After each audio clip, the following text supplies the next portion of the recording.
बिस्मिल्लाहिर्रहमानिर्रहीम अस्सलाम वालेकुम। सेकंड ईयर फिजिक्स का ये जो पास पेपर है ये गुजरांवाला बोर्ड का 2023 का पास पेपर है। ग्रुप नंबर 1 है इसका। एमसीक्यूज नंबर 1 है the orbital electron has.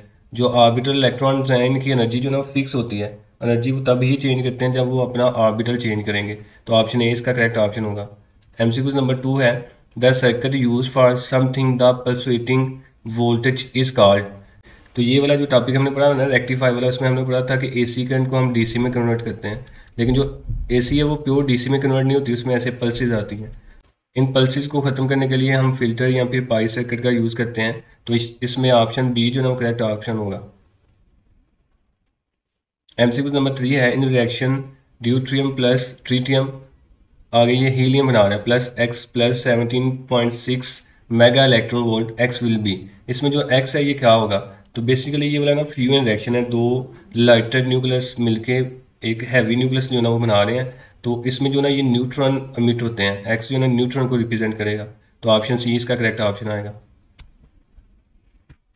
MCQ number 4 है in reverse bias PN junction its resistance is. Reverse bias PN junction में इसकी जो रेजिस्टेंस है वो बहुत ज़्यादा होती है, तो इसको हम कहेंगे several mega ohm. MCQ number 5 है the radiation which are not deflected by magnetic field are. इनमें से कौन सी रेडिएशन जो है ना वो मैग्नेटिक फील्ड से डिफ्लेक्ट नहीं होगी? तो गैमा रेज है, क्योंकि गैमा रेज पे कोई चार्ज नहीं होता, बाकी सब पे चार्ज होगा, तो वो मैग्नेटिक फील्ड से डिफ्लेक्ट भी होंगी। एमसीक्यू नंबर 6 है addition of impurity of third group in the semiconductor causes the production of। अगर हम थर्ड यानी कि ट्राईवेलेंट इम्प्योरिटी ऐड करते हैं सेमीकंडक्टर में, तो इसमें से किसकी प्रोडक्शन होगी? इसमें होल्स प्रोड्यूस होंगे। और अगर हम पेंटावेलेंट से इसकी डोपिंग करवाते हैं तो फिर इसमें इलेक्ट्रॉन्स आते हैं। एमसीक्यू नंबर 7 है the materialisation of energy takes place in the process of. Materialisation जो होती है ये पेयर प्रोडक्शन में होती है, तो ऑप्शन सी इसका करेक्ट ऑप्शन आएगा। एमसीक्यू नंबर 8 है work done by magnetic force is. ये बड़ी दफ़ा हम सॉल्व कर चुके हैं कि मैग्नेटिक फोर्स से जो वर्क डन है वो जीरो होता है। उसकी रीज़न ये है कि इसमें जो मैग्नेटिक फोर्स है वो किसी भी चार्ज को सर्कल में घुमाती है, और सर्कल में जो एंगल है वो 90 का बनता है, और cos 90 जीरो होता है, इसलिए इसका वर्क डन जीरो होगा। एमसीक्यू नंबर 9 है the factor H over M not C square has the unit of. तो इस फैक्टर का जो ना वो यूनिट आपने बताना वो क्या होगा? एच यहाँ पे प्लैंक्स कांस्टेंट है, और इसका यूनिट होता है किलोग्राम मीटर स्क्वायर पर सेकंड ओवर। एम जो है वो यहाँ पे मैस है, तो इसका यूनिट किलोग्राम आएगा।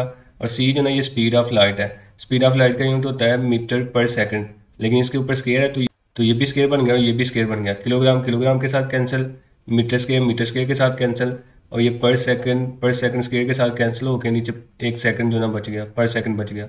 तो ये ऊपर जाके बन जाएगा प्लस का, तो इसकी पावर ऊपर जाके प्लस की हो जाएगी, तो ऑप्शन बी इसका करेक्ट ऑप्शन आएगा सेकंड। एमसीक्यू नंबर 10 है by increasing the length of current carrying solenoid the magnetic field will. अगर करंट कैरिंग सोलिनॉइड में हम लेंथ को इंक्रीज करेंगे तो उसकी जो मैग्नेटिक फील्ड है उस पर क्या इफेक्ट होगा? तो सोलिनॉइड का फार्मूला हमने पढ़ा हुआ है, B equal mu naught n आई।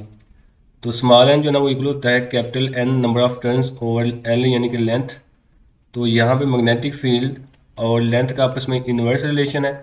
अगर हम लेंथ को इंक्रीज करेंगे तो मैग्नेटिक फील्ड जो है ना वो डिक्रीज होगी, तो ऑप्शन बी इसका करेक्ट ऑप्शन आएगा। एमसीक्यूज नंबर 11 है at high frequency the current in pure inductor is. अगर हम फ्रीक्वेंसी को ज़्यादा करते हैं तो प्योर इंडक्टर में जो करंट है वो क्या होगी? इंडक्टर के केस में हमने पढ़ा हुआ है एक्स एल इक्वल होता है 2 पाई एफ एल के। तो एफ जो है ना ये एक्स एल के डायरेक्टली प्रोपोर्शनल है, यानी कि इंडक्टिव रिएक्टेंस के। तो अगर फ्रीक्वेंसी हम ज़्यादा करेंगे तो रेजिस्टेंस भी बढ़ेगी, अगर रेजिस्टेंस बढ़ेगी तो करंट पहले से कम होगी, तो ऑप्शन ए इसका करेक्ट ऑप्शन होगा। एमसीक्यूज नंबर 12 है semiconductor diode is an example of. Non ohmic devices होती हैं, तो ऑप्शन सी इसका करेक्ट ऑप्शन होगा। एमसीक्यूज नंबर 13 है if the frequency of AC is double then capacitive reactance will be. इसमें कहता है कि अगर एसी केस में हम फ्रीक्वेंसी जो है ना वो डबल कर दें, बढ़ा दें, तो कैपेसिटिव रिएक्टेंस पे क्या इफेक्ट होगा? कैपेसिटिव रिएक्टेंस का फार्मूला होता है 1/2 पाई एफ सी। अब यहाँ पे कैपेसिटिव रिएक्टेंस का फ्रीक्वेंसी के साथ इन्वर्स रिलेशन है, तो अगर फ्रीक्वेंसी हम बढ़ाएंगे, डबल करेंगे, तो जो कैपेसिटिव रिएक्टेंस है वो पहले से आधी हो जाएगी, हाफ हो जाएगी, तो ऑप्शन ए इसका करेक्ट ऑप्शन होगा। एमसीक्यूज नंबर 14 है del V over del R has the unit of. ये जो del V over del R है ये बेसिकली पोटेंशियल ग्रेडियंट का फार्मूला है, minus del V over del R के। तो इसका जो यूनिट है वो इलेक्ट्रिक फील्ड के इक्वल होगा, तो ऑप्शन डी इसका करेक्ट ऑप्शन आएगा। एमसीक्यूज नंबर 15 है the winding of electromagnetic in generator और कॉल्ड। जनरेटर के अंदर जो हम वाइंडिंग करते हैं इलेक्ट्रोमैग्नेटिक की, तो इसका मतलब होता है फील्ड कॉइल्स। तो ऑप्शन बी इसका करेक्ट ऑप्शन होगा। एमसीक्यू नंबर 16 है, गॉसियन सरफेस शुड बी। जो गॉसियन सरफेस है ये क्लोज होनी चाहिए, तो ऑप्शन डी इसका करेक्ट ऑप्शन होगा। एमसीक्यू नंबर 17 है, the expression for energy stored in an inductor. Energy store in inductor का जो फार्मूला है वो हाफ एल आई का स्केयर होता है, तो ऑप्शन सी इसका करेक्ट ऑप्शन होगा। एनर्जी स्टोर इन कैपेसिटर का फार्मूला होता है हाफ सी वी का स्केयर, और इंडक्टर में जो फार्मूला होता है वो होता है हाफ एल आई का स्केयर। तो यहाँ पे सी जो है ये कैपेसिटेंस को रिप्रेजेंट करता है, और यहाँ पे एल जो है ना वो इंडक्टेंस को रिप्रेजेंट करता है।